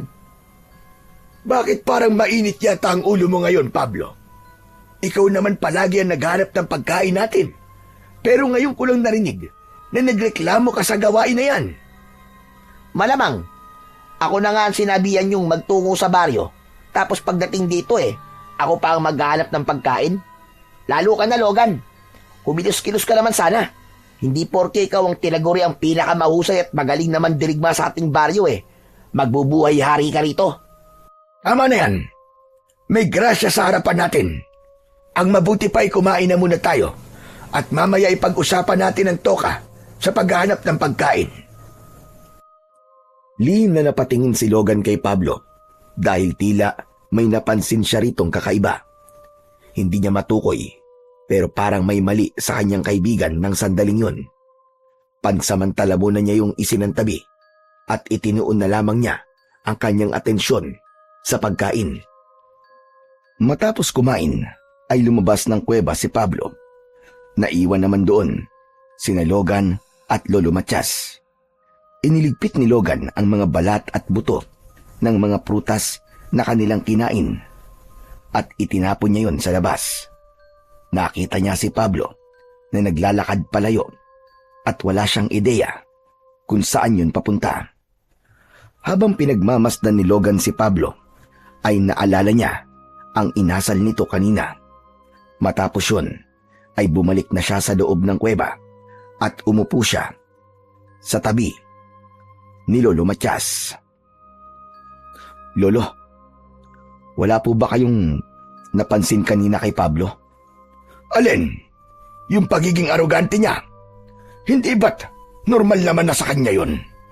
Hindi ka pa rin ba sanay sa ugali ng kaibigan mo na yon? Alam kong ganun talaga ang ugali niya. Pero Lolo Matias, nagtataka lang po ko kung bakit parang galit siya sa akin. Gayong nagkaayos na po kami kanina. Tapos may mga sinabi siya na hindi tumutugma sa mga nangyari kanina. Gaya ng sinabi niya na tayo nagpapunta sa kanya sa baryo, pero ang totoo ay siyang nakaisip nun, di ba? Pati yung paghahanap niya ng pagkain. Hindi ba ilang beses na natin sinabi sa kanya noon na tayo naman ang maghahanap ng pagkain, pero palagi niyang sinasabi na siya na lang ang pwedeng gumawa nun kasi yun lang ang ambag niya. Hindi po ba nakakapagtaka yun? Oo nga no. Dahil sa mga sinabi mo na yan, ay napagtanto ko ang bagay. Nakataka-taka ngayon kay Pablo. Pero baka naman sadyang napagod na siya. Hayaan na lang muna natin siya at panigurado kapag nakapagpahinga na yon, ay magiging maayos na ulit ang kanyang pag-iisip. Inisip na lamang ni Logan na tama si Lolo Matias. Ngunit may parte pa rin ng utak niya ang nagsasabing may mali at may kakaiba kay Pablo at tila nais niyang alamin kung ano yon. Maghapon na hindi nakita ni na Logan at Lolo Matias si Pablo. Hindi na nila ito hinanap dahil naiisip nilang baka nagpapalamig lamang ito ng ulo dahil sa nangyari kanina. Itinuon na lamang ni Logan ang kanyang sarili sa pag-iensayo. Nang matapos na siya, ay nilapitan niya si Lolo Matias na nakaupo sa bukana ng gubat. Lolo, Kanina pa po wala si Pablo ah.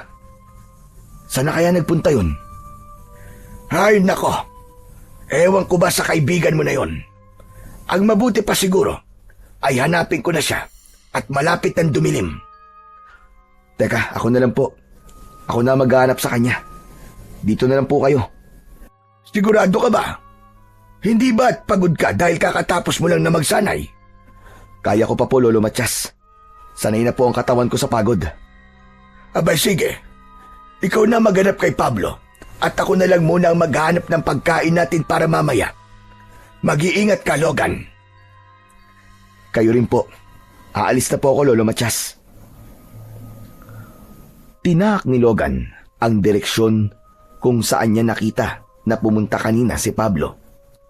Makalipas ang ilang minutong paghahanap kay Pablo, ay bigo pa rin siyang makita ito. Hanggang sa bigla na lang bumalik ang pakiramdam niya na may mali kay Pablo. Napahinto siya sa paglalakad upang makapag-isip ng maayos.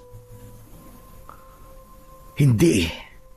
Nakapagtataka talaga kung bakit bigla na lang naging ganun ang ugali ni Pablo. Ayos na kami. Ang ganda pa ng pag-uusap namin. Tapos bigla na naman siyang bumalik sa dati niyang ugali. May nangyari kaya habang naroon siya sa baryo kanina? Patuloy na nag-isip si Logan hanggang sa naisip niya na magtungo sa kanilang baryo. Hindi niya alam kung bakit kailangan niyang magtungo roon, pero tila may boses na nagsasabi na kailangan niya roon bumalik dahil doon niya malalaman ang kasagutan sa mga tanong na gumugulo sa kanyang isipan. Mag-isang naglakad si Logan papunta sa kanilang baryo. Minsan ay tumatakbo siya para mas maging mabilis na makarating siya roon. Kapag nakakaramdam na siya ng pagod, ay saka lang siya muling naglalakad. Gabi na nang makarating si Logan sa bukana ng gubat. Umikot siya sa gilid ng baryo at nagpunta siya sa tabi ng liwasan. Nagtago siya sa likod ng isang puno at doon niya nakita ang mga taong nakakulong doon. May nakapalibot na mga kawayan sa paligid ng liwasan at yun ang nagsisilbing harang upang hindi makalabas ang mga taong nakakulong roon. Nakakaawa naman sila.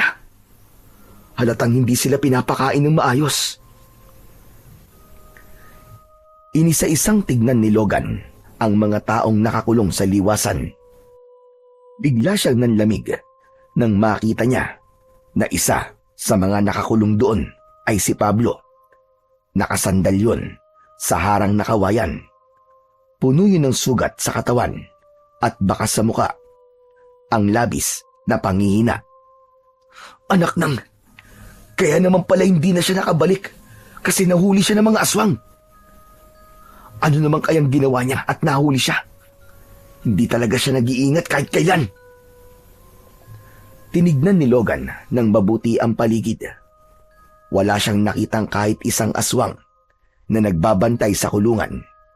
Marahil ay masyado ng tiwala ang mga aswang na walang mangangahas na tumakas sa mga taong naroon dahil sa labis na takot. Isang malalim na paghinga ang pinakawalan ni Logan bago siya nagsimulang maglakad ng tahimik palapit sa gilid ng kulungan. Nang may mga taong nakakita sa kanya, ay agad siyang sumenyas na huwag maingay ang mga ito. Nakuha naman agad ng mga tao ang ibig niyang sabihin, kaya walang kahit isa ang nag-ingay. Lumapit si Logan sa tabi ni Pablo. Kinalabit niya ito sa balikat at nang lumingon ito sa kanya, ay nanlaki ang mga mata nito. Logan, salamat naman sa Diyos at pumunta ka rito. Huwag kang maingay. Baka mamaya may aswang na makarinig sa atin eh. Ano ba nangyari? Paano ka nahuli ng mga aswang? Nahuli nila ako nung nagpunta tayo rito kaninang umaga sa baryo. Ano? Teka. Paano nangyari yun? Kasama ka pa naming umalis dito kanina. Hindi ako ang kasama niyong umalis kanina, kundi si Draco. Hindi ko alam kung paano niya nagawa yun pero kinopya niya ang itsura ko. Pesteng aswang yun. Marunong na siyang manggaya ng anyo ngayon. Kahit nga yata hayop, kaya niyang gayahin eh. Anak nang, kung ganun, si Draco ang kasama namin ni Lolo Matias kanina pa. Kaya pala iba ang ugali mo. Parang galit na galit ka sa akin. Kahit na nagkaayos sa tayo. Humingi kasi si Draco ng impormasyon tungkol sa akin para maging epektibo ang pagpapanggap niya. Sinadya ko namang sabihin na galit ako sa'yo para magtaka ka kung bakit ganun ang pakikitungo ko sa'yo. Salamat naman at napansin mo yun dahil alam kong yun ang dahilan kung bakit ka nandito ngayon. Tama ka, Pablo. Pero si Lolo Matias, mag-isa lang siya sa kuweba. Baka kung ano na nangyayari sa kanya dahil nandun si Draco. Bumalik ka na muna ron, Logan. Iligtas mo muna si Lolo Matias. Ayos lang kami rito. Sige na, bilisan mo na. Ang sabi niya sa akin ay balak niya kayong patayin ni Lolo ngayong gabi. Hindi na nga nagsayang ng oras si Logan at mabilis siyang tumakbo pabalik sa kuweba ng kadiliman. Kulang na lang ay lumipad siya sa labis na pagmamadali. Hindi niya lubos maisip na nagawa silang maisahan ni Draco. Walang niya ka! Napakatuso mo talaga, Draco! Subukan mo lang na may gawing hindi maganda kay Lolo Matias. Makikita mo kung sino talaga ako! Matapos ang halos isang oras, ay patuloy pa ring tumatakbo si Logan. Tila hindi siya nakakaramdam ng pagod dahil ang tanging nasa isip niya ng mga oras na yun ay ang kaligtasan ni Lolo Matias. Malapit na siya sa kuweba ng kadiliman nang mapahinto siya dahil nakita niya si Lolo Matias sa kanyang unahan. Habol ang paghinga na lumapit si Logan sa matanda at hinawakan niya ang magkabilaan nitong balikat. Lolo Matias, kamusta po kayo? Hindi po ba kayo sinaktan ni Draco? Ano ba sinasabi mo? At bakit naman ako sasaktan ni Draco? Hindi ba't nandun siya sa baryo? Kasama po natin siya rito sa gubat. Nilinlang niya po tayo. Teka, hindi kita maintindihan, Logan. Ipaliwanag mo nga sa akin ng maayos ang sinasabi mo. Lolo Matias, ganito po kasi ang nangyari. Ang totoo, nahuli ni na Draco si Pablo nung magpunta tayo kanina sa baryo. Ginaya ni Draco ang itsura at anyo ni Pablo at siyang sumama sa atin pabalik dito sa kuweba. Balak po ni Draco na patayin tayong dalawa ngayong gabi. Ano ka mo? Totoo ba yan sinasabi mo? Saka, paano mo naman nalaman ang lahat ng yan? Bumalik po ako sa baryo at doon ko nalaman na isa si Pablo sa nakakulong sa liwasan. Sa kanya ko po nalaman ang lahat. Kaya bumalik po kaagad ako rito dahil nag-alala po ako sa inyo kasi baka kung anong ginawa sa inyo ni Draco. Si Pablo ay si Draco po pala. Nakita niyo po ba siya? Hindi pa siya bumabalik simula nang umalis siya kanina. Hindi ko rin alam kung nasaan siya ngayon. Lolo, kapag nakita po natin si Draco na nagpapanggap na si Pablo, ay huwag niyo pong ipapahalata na alam na po natin ang totoo. Pero sa ngayon, ay isang bagay lang po ang naiisip kong paraan para matalo natin si Draco. Ano ang paraan na naiisip mo? Ang nagbabagang batis po. Alam ko pong sinabi niyo sa akin na wala na ang batis na yon. Pero gusto ko pa rin pong magtungo doon. Gusto ko masiguro kung wala na ba talaga yon. Yun lang po ang paraan para maging makapangyarihan ng aking itak. Para kahit mahina pa ang aking katawan, ay magagawa ko pa rin paslangin si Draco. Kung yan ang gusto mong gawin, ay hindi na kita pipigilan, Logan. Sige na, magtungo na tayo ngayon sa nagbabagang batis. Hinanap ni Logan kung nasaan ang silangan at saka sila nagsimulang maglakad ni Lolo Matias papunta sa sinasabi nito na nagbabagang batis. Kahit walang kasiguraduhan ang lakad nila kung naroon pa rin ang naturang batis, ay nais pa rin magbakasakali ni Logan. Sandali lang, ano pala nagtulak sa'yo para magtungo sa nagbabagang batis bukod sa kagustuhan mong talunin si Draco? Nakita ko po kasi ang kalagayan ng mga tao sa baryo natin. Sobra po akong naawa sa kanila. Napakarami po sa kanila ang payat na at nangingina. Sigurado po ako na hindi sila pinapakain ng maayos doon at sinasaktan pa. Hindi ko na po kayang patagalin ang paghihirap nila. Sa sandaling mailublob kong itakbo sa nagbabagang batis, ay naniniwala ako na mapapatay ko na po ang hayop na si Draco. Sandali, bakit mo naman kailangang ilublob ang iyong itak sa nagbabagang batis? Ano? Teka, nakalimutan niyo na po ba? Hindi po ba ang sabi niyo sa akin ay kailangan kong ilublob sa nagbabagang batis ang aking itak upang maging makapangyarihan to? Ano po ba nangyayari sa inyo, Lolo Matias? Ay, oo nga pala, no. Nakalimutan ko. Sinabi ko nga pala sa iyo yun. Pasensya ka na. Sa dami ng mga nangyayari, ay nagiging makakalimutin na yata ako. Sana talaga ay magtagumpay ka sa pagpaslang kay Draco para bumalik na ang kapayapaan sa ating baryo. Mangyayari yan, Lolo. Mangyayari yan. Basta't manalig lang po tayo palagi sa ating Panginoon. Hindi na muna nag-usap sina Logan at Lolo Matias. Itinuon nila ang kanilang atensyon sa pagtuntun sa nagbabagang batis. Makalipas ang napakahabang paglalakad, ay nakita na ni Logan ang dalawang magkatabing puno ng balete. Sa unahan ng dalawang puno ay merong malalim na lupa na tila ba isang hukay. Lumapit sila roon. Nandito na po tayo. Yan na po ang dalawang puno ng balete na sinabi niyong palatandaan ng kinaroroonan na nagbabagang batis. Ngunit, nasaan na ang batis na sinasabi mo? Yang malalim na bahagi po ng lupa.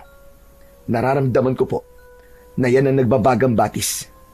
Hindi po ba ang sabi niyo ay may mga diwatang nagbabantay dyan? Kailangan ko po sigurong makausap sila. Tumayo si Logan sa tabi ng palalim na lupa. Huminga siya ng malalim at siniguro niya na ang mga susunod niyang sasabihin ay mula sa kanyang puso. Mga diwata! Mga kaibigan diwatang nagbabantay sa nagbabagang batis. Nakikiusap ako sa inyo. Ibalik niyo ang nagbabagang batis kahit sa huling pagkakataon. Hindi ko to hinihiling para aking sarili, kundi para sa aming baryo na nawawasak dahil sa mga pesting aswang. Kailangan ko ang kapangyarihan ng batis upang magtagumpay ako sa aking layunin na muling maging malaya ang aming baryo. Sa ngalan ng bawat inosenteng buhay na pinaslang ng mga aswang at sa mga taong patuloy na umaasa sa akin, ay isinusumpa kong gagamitin ko ang kapangyarihan na ipagkakaloob niyo sa akin sa kabutihan. Nagulat si Logan nang bagyang gumalaw ang lupa. Animo ay lumindol. Sa gitna ng hukay na nasa kanyang harapan ay sumingaw ang makapal na puting usok. Bumulwak ang tubig Kasabay ng usok at sa isang kisap mata ay napuno ng tubig ang dating tuyong batis. Unti-unting kumulo ang batis hanggang sa tuluyan na yung nagbaga at nag-apoy. Hindi makapaniwalang napatingin si Logan kay Lolo Matias. Lolo, nagtagumpay tayo. Pinakinggan ako ng mga diwata. Ibinalik na nila ang nagbabagang batis. Huwag ka na magsayang ng sandali, Logan. Sige na, bilisan mo. Gawin mo na ang dapat mong gawin. Lumuhod si Logan sa gilid ng nagbabagang batis. Inilublob niya roon ang kanyang itak at naramdaman niya ang kakaibang enerhiya na gumapang sa kanyang katawan. Sigurado siya na ang enerhiyang yun ay mula sa batis. Nang iangat niya ang kanyang itak, ay labis siyang namanga sapagkat nagbabaga na rin yun at balot na yun ng apoy. Maraming salamat po mga diwatang nagbabantay sa nagbabagang batis. Salamat po talaga. Umasa kayo na magiging totoo ako sa mga ipinangako ko sa inyo. Gagamitin ko to sa kabutihan. Ipagtatanggol ko ang aming baryo laban sa kampon ng kadiliman. Lolo, tara na po. Hanapin na po natin si Draco. Sandali lang, Logan.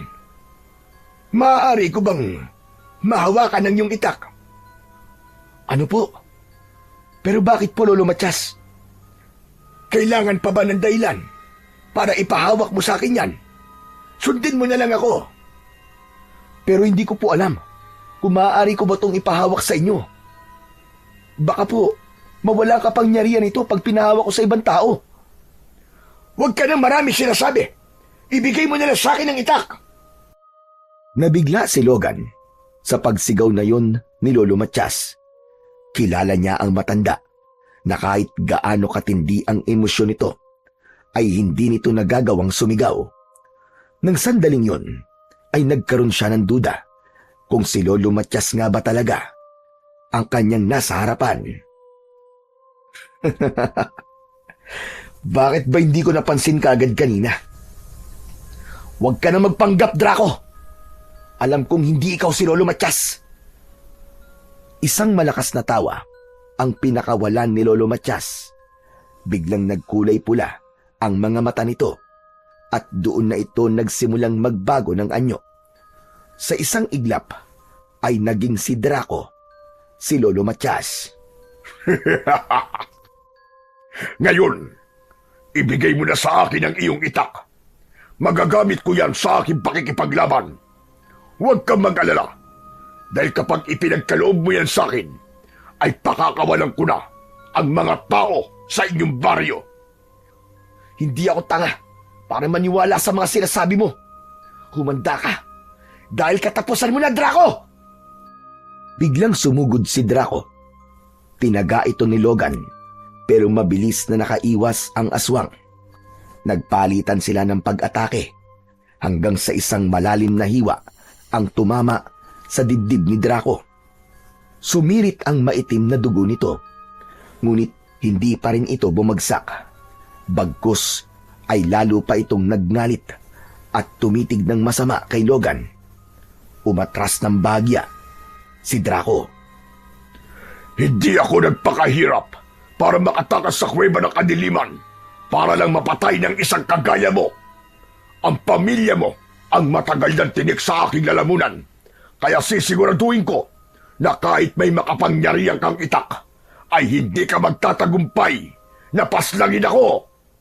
At hindi rin ako papayag na hindi kita mapapaslang bago sumikat ang araw. Sandali lang. Hindi ba't nang nilublob mo yung itak mo sa nagbabagang batis ay naging makapangyarihan ito? Ano kaya ang mangyayari kung ako mismo ang lumublob sa batis? Anong sinasabi mo? Marahil kapag ginawa ko yun, ay mas magiging malakas at makapangyarihan ako. Ako na ang hihirangin na pinakakinatatakutang aswang sa balat ng lupa. At kahit ang itak na hawak mo, ay hindi ako magagawang patayin. Nababaliw ka ng hayop ka. Oo, baliw ako. Baliw na baliw ako sa kapangyarihan. Ngayon, tignan natin kung magagawa mo pa akong patayin sa aking gagawin. Nagimbal si Logan nang biglang tumalon si Draco sa nagbabagang batis. Mabilis itong nilamon ng batis at napatulala siya ng ilang segundo sa ginawang yun ni Draco. Biglang kinabahan si Logan. Naisip niya na kung magiging mas malakas nga si Draco, ibig sabihin ay wala na silang magiging laban dito kahit ano pang makapangyarihang sandata ang kanilang gamitin. Nang sandaling yun, ay dumating na si Lolo Matias. Sabi ko na nga ba, at nandito ka. Diyos ko, ano ito? Ang nagbabagang batis, bumalik na. Lolo, ginaya po kayo ni Draco. Akala ko po ay kayo siyang. Ano ka mo? Mahabang kwento po. Pero sa ngayon, ay inilublob po ni Draco ang sarili niya sa nagbabagang batis. Ang sabi niya, ay magiging makapangyarihan daw siya kapag ginawa niya yon. Napatingin sina Logan at Lolo Matias sa batis. Nang mula roon, ay unti-unting umahon si Draco. May nakakatakot na ngising nakapaskil sa mukha ng aswang. Tumayo si Draco sa gilid ng nagbabagang batis. Nararamdaman ko na. Nararamdaman ko na ang kapangyarihan na ipinagkaloob sa akin ng batis. Ngayon, humanda kayong dalawa. Dahil katapusan nyo na! Nagsimulang humakbang si Draco, papalapit kina Logan at Lolo Matias. Lolo, sige na po. Umalis na kayo. Ako na ang bahala sa kanya. Ako ang harap sa kanya. Hindi! Hindi kita iiwan. Dalawa tayong haharap sa kanya at papatay. Ngunit nabigla si Draco dahil sa bawat pagakbang nito ay may mga nalalaglag na parte ng laman nito. Una ay sa binti. Sunod naman ay sa braso. Hanggang sa maging ang laman nito sa pisngi ay nalalaglag na rin. Unti-unting bumagal ang paghakbang ni Draco. Sandali! Ano to? Ano to? Ano nangyayari sa akin? Hindi maaari ito! Hindi mo ba alam na tanging sandata lamang ang maaaring ilublob sa nagbabagang batis? Tignan mo nangyayari sa iyo ngayon. Dahil sa kasakiman mo, sa kapangyarihan, ikaw mismo ang nagtulak sa sarili mo, sa iyong kamatayan. Sinubukan pan lumapit ni Draco kina Logan, pero biglang nagliyab ang katawan nito.